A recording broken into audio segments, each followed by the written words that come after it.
Motorized. Hopefully I can help someone out here if you ever got in a jam. If it hasn't happened to you yet, I bet it's going to happen to you one day sooner or later. So you remove the drive cover off your little two-stroker and you hear that little plink, plink, plink, plink, plink, plink. Either your bucking bar or that little bearing falls down to the abyss. You're never going to see it again. What are you going to do? Well, you go online, you order one, and then let's say whoever you order it from drops the ball. You're waiting a few more days. You wait a week. You wait, whatever. It can take forever. You need to get on the road now. You need to be tearing ass through the neighborhood or whatever, having fun on your bike.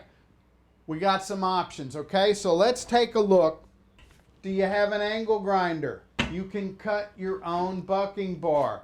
Take either a 5/16 inch drill bit or an 8mm drill bit, 1 inch, 1 1/16 inch long, or 1.10 inches long. Cut it a little bit longer and then grind it down to fit to where you got it exactly 1 1/16 inch long.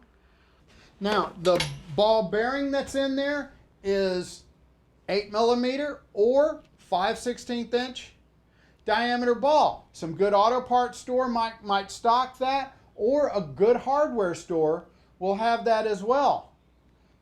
Now just make it a point when you put it back in, pop some grease in there. Makes it a little bit harder to get the bearing out. Should you need to, I'll have to spray some parts cleaner in there in order to get the bearing to come out when I want it out. But if hey, you don't want it out, it's going to fall on the floor. So hopefully I got you back on the road here. I'll have links down below for the replacement parts if you want to order a few and have a few laying around. That's another good way to do it. You don't have to do all the cutting and all that stuff.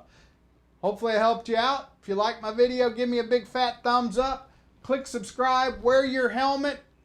Be careful. Thanks for watching.